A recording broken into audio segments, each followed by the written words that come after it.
Hello dear student, आज आपको physics का चैप्टर 5 में नेक्स्ट हेडिंग विशिष्ट प्रतिरोध पढ़ाया है। तो विशिष्ट प्रतिरोध क्या होता है? जब किसी चालक में वैद्युत धारा प्रवाहित होती है तो चालक के भीतर किसी बिंदु पर वैद्युत क्षेत्र की तीव्रता तथा धारा का घनत्व के अनुपात को चालक का विशिष्ट प्रतिरोध है। जैसे मान लीजिए किसी चालक में जो धारा प्रवाहित करते हैं तो किसी बिंदु पर जो उसकी तीव्रता होती है क्षेत्र की तीव्रता की और जो धारा घनत्व होता है जिसे कल पढ़ाया गया था कि उसके अनुपात को क्या कहते हैं? विशिष्ट प्रतिरोध या प्रतिरोधकता कहते हैं। इसे जो है उससे करते हैं ρ E/J होता है। अब चूंकि हम जानते हैं अगर किसी तार की लंबाई L और उसमें बहने वाली किसी चालक तार की लंबाई L उसमें बहने वाला विभवांतर V हो तो E बराबर होता है आपका V/L तथा J बराबर क्या होता है? धारा घनत्व J बराबर हल से तीव्रता है बराबर V/L और धारा घनत्व J बराबर क्या होता है? I/V। तो इसलिए जो बराबर क्या हो जाएगा? E के जगह पर V/L रख देंगे, नीचे I/V,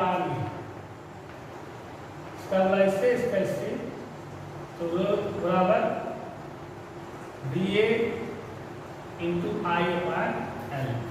ये एक फार्मूला हो जाएगा आपका। और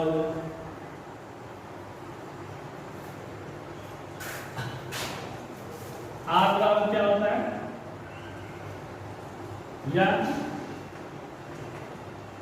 इसको अलग अलग कर देगा तो चूंकि V/I बराबर क्या होता है? R, तो R इंटू A/E होता है। चूंकि R बराबर क्या होता है?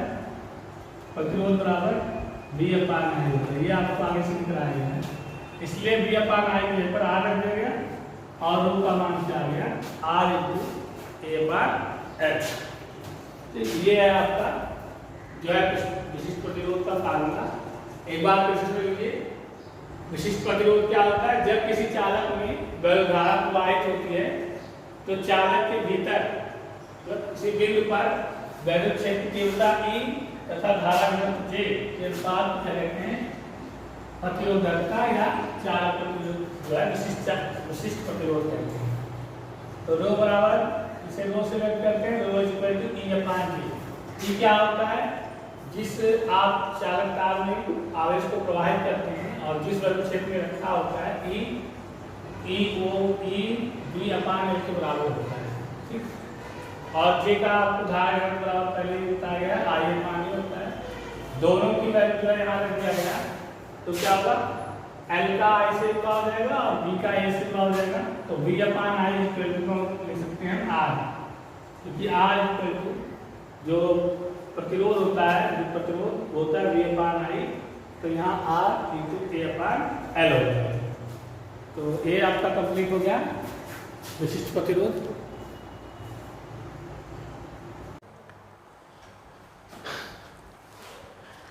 नेक्स्ट टॉपिक आपका है किलोवाट घंटा। किलोवाट घंटा क्या होता है? 1 किलोवाट घंटा अथवा 1 यूनिट वैद्युत ऊर्जा की वह मात्रा है जो किसी परिपथ में 1 घंटे में क्षय होती है। मतलब 1 घंटे में जितनी ऊर्जा वैद्युत ऊर्जा क्षय होती है उसको 1 किलोवाट घंटा कहते हैं। जबकि परिपथ में 1 किलोवाट की वैद्युत शक्ति हो, मतलब जो परिपथ हो उसमें जो शक्ति हो वो कितनी हो? 1 किलोवाट की हो, ठीक है। तो देख लीजिए 1 किलोवाट घंटा को क्या लिख सकते हैं? 1 किलोवाट घंटा को आप लिख सकते हैं 1 किलोवाट गुणे 1 घंटा। 1 किलोवाट मतलब 1000 वाट और गुणे 1 घंटा मतलब 3600 सेकेंड।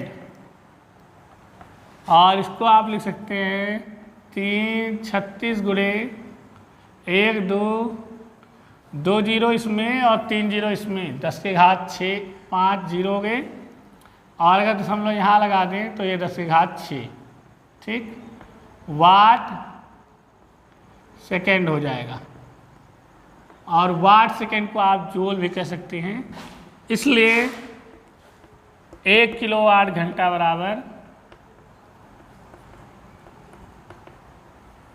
घंटा बराबर 3.6 गुणे 10 के घात 6, 3.6 गुणे 10 के घात 6 जूल, इसे जूल भी कह सकते हैं, बराबर जूल होता है, ठीक।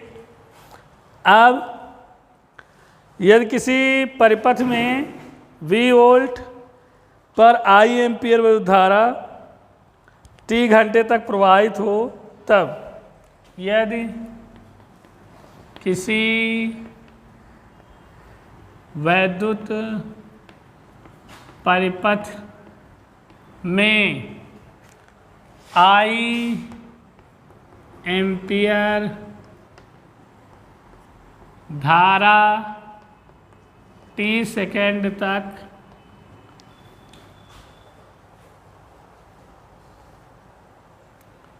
धारा T सेकेंड T घंटे तक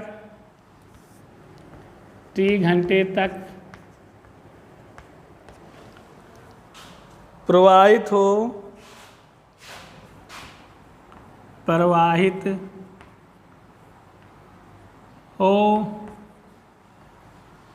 तब उसमें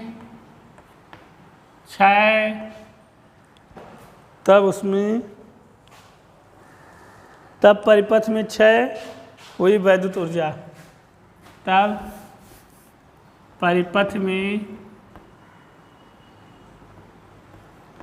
क्षय हुई ऊर्जा, वैद्युत ऊर्जा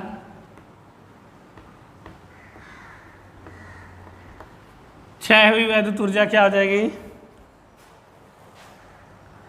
आपका वैद्युत शक्ति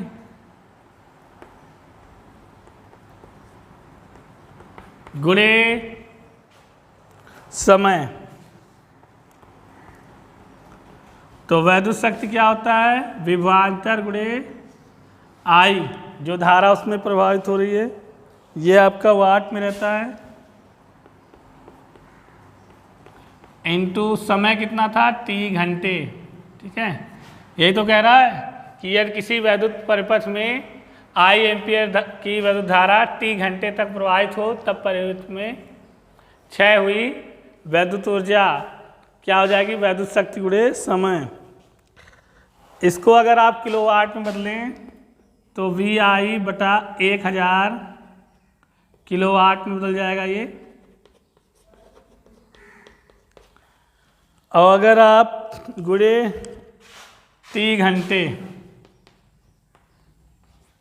यानी ये आपका हो गया VIT बटा 1000, VIT बटा 1000 किलोवाट घंटे, ठीक।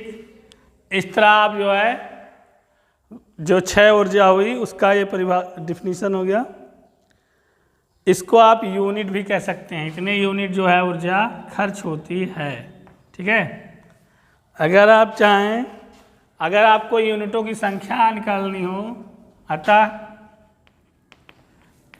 पूछे आपसे कि कितने यूनिट ऊर्जा खर्च की गई है, तो यूनिटों की संख्या होती है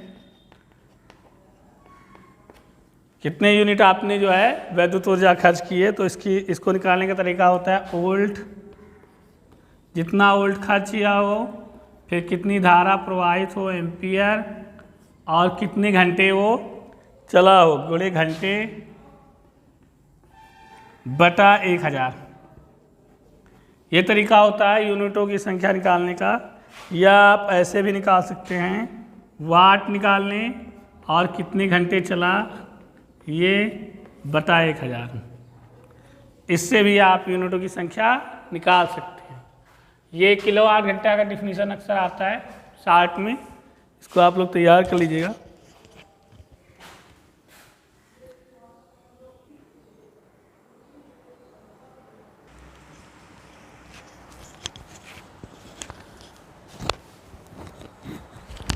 नेक्स्ट टॉपिक हमारा है प्रतिरोधों का संयोजन।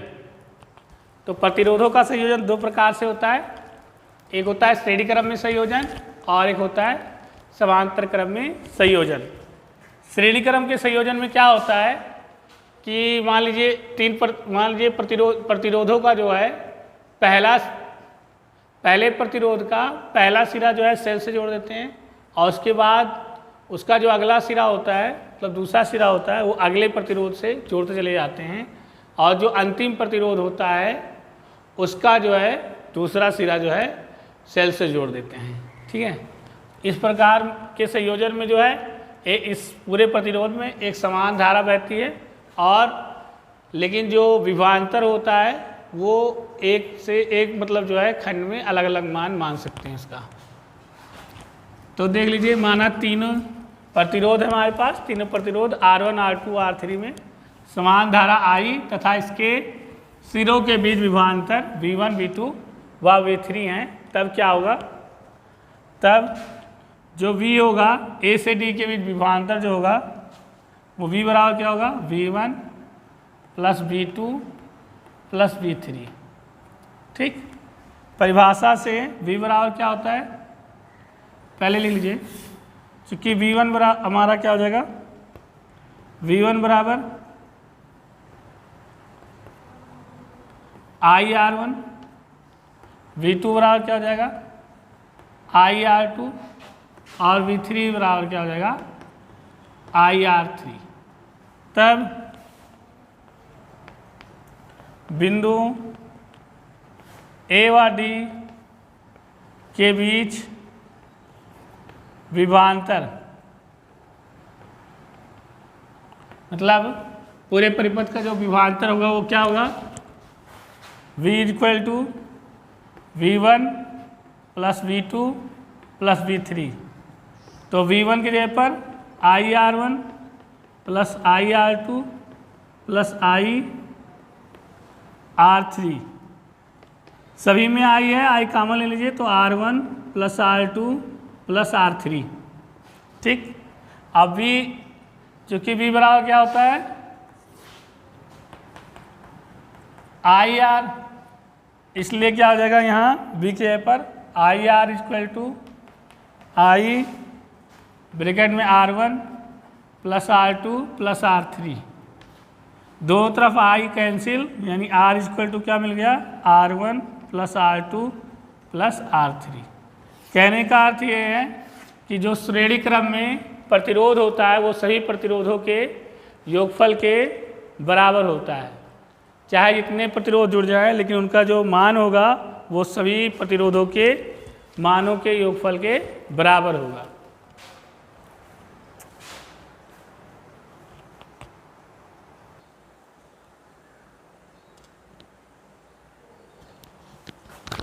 सेकेंड है आपका दूसरा नंबर पार्श्व क्रम में संयोजन। पार्श्व क्रम के संयोजन में क्या होता है, जो पूरा परिपथ होता है, जैसे मान लीजिए तीन प्रतिरोध R1, R2 और R3 है, इसका एक सिरा जो है सेल से निकलने वाली धारा के एक बिंदु से और दूसरा सिरा इन सभी प्रतिरोधों का दूसरे बिंदु से जोड़ देते हैं जो कि सेल के दूसरे सिरे से मिलता है और इस प्रतिरोध सेल से जो है एक समान धारा I निकलती है जो कि बिंदु A पर आने के बाद तीनों प्रतिरोधों में तीन भागों में बढ़ जाती है। मान लीजिए पहले प्रतिरोध पर धारा I1 बहती है, दूसरे प्रतिरोध पर धारा I2 बहती है और तीसरे प्रतिरोध पर धारा I3 बहती है। ये तीनों धाराएं प्रतिरोधों से होती हुई फिर बिंदु B पर जाकर एकत्र हो जाएंगी और एक धारा I बना लेंगी। ठीक है, तो आइए देखते हैं आगे।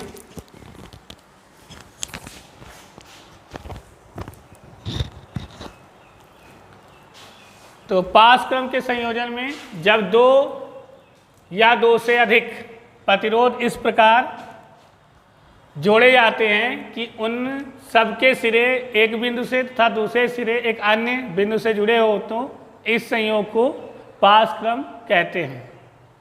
ठीक है, तो इसे समझ लीजिए इस फिगर को। देखिए जैसे मान लीजिए तीन प्रतिरोध R1, R2 और R3 हैं, ये जो है एक बिंदु A से इसका एक सिरा मतलब इन सभी के एक सिरे जो है, पहला सिरा जो है बिंदु ए से और इन सभी प्रतिरोधों के दूसरे सिरा बिंदु बी से। बिंदु ए का जो है, ए जो है जो हमारा बैटरी है उसके पहले सिरे से, और जो बिंदु बी का दूसरा सिरा है वो जो बैटरी है उसके दूसरे सिरे से जुड़ा हुआ है। अब देखिए इसमें यहाँ से जो धारा बहेगी बिंदु ए पर आएगी बैटरी से, वो एक समान धारा आई रहेगी, लेकिन जैसे ही बिंदु ए पर ए से इन प्रतिरोधों पर जाएगी 3 भागों में बढ़ जाएगा, I1, I2, I3। लेकिन जब ये प्रतिरोधों से होकर गुजरेंगी फिर बिंदु बी पर पहुँचेंगी तो यहाँ तीनों प्रतिरोध मिल जाएंगे और फिर धारा I बन जाएगा जो कि सेल में पहुँच जाएगा। अब देख लीजिए, मान लीजिए बिंदु ए और बी के बीच 3 प्रतिरोध R1, R2 व R3 पार्श्व क्रम में जुड़े हैं तथा सेल द्वारा इसमें धारा I प्रवाहित हो रही है। तो जब धारा प्रवाहित होगी तो इन सभी में जो विभवांतर होगा एक समान विभवांतर होगा, लेकिन धारा जो है भिन्न भिन्न बहेगी। प्रत्येक प्रतिरोध में विभवांतर समान बहेगा लेकिन धारा क्या है, अलग अलग बहेगी। तो परिभाषा से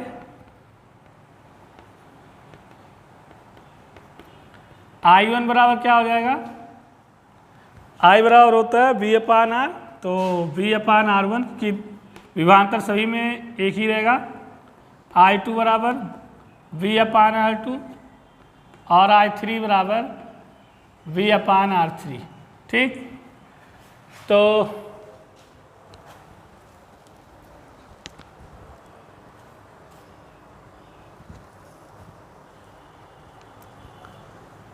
तब देखिए चूंकि I बराबर क्या होगा, I1 plus I2 plus I3, इसलिए I बराबर क्या हो जाएगा, I1 का मान V/R1, I2 का मान V/R2 और I3 का मान V/R3। ठीक, क्या हो जाएगा, I equal to V common ले लीजिए, क्या मिल जाएगा 1/R1 plus 1/R2 plus 1/R3। V common ले लिए हैं। I बराबर क्या होता है, I बराबर होता है VR, नहीं I बराबर V/R। तो ये हो जाएगा V into 1/R1 plus 1/R2 plus 1/R3। ठीक, ये I का फार्मूला होता है, I बराबर V/R। तो दोनों तरफ V कैंसिल, यहाँ बचा 1/R बराबर 1/R1 plus 1/R2 plus 1/R3। ये जो है प्रतिरोधों के पास क्रम में श्रेणी पर जोड़ने पर जो है तुल्य जो है प्रतिरोध का जो है आप मान निकाल सकते हैं इससे। इस तरह ये चैप्टर आपका कंप्लीट हो गया। कल जो है आपको न्यूमेरिकल बताया जाएगा इस चैप्टर के, जो खास पॉइंट थे लगभग सभी पढ़ा दिए हैं। Thank you.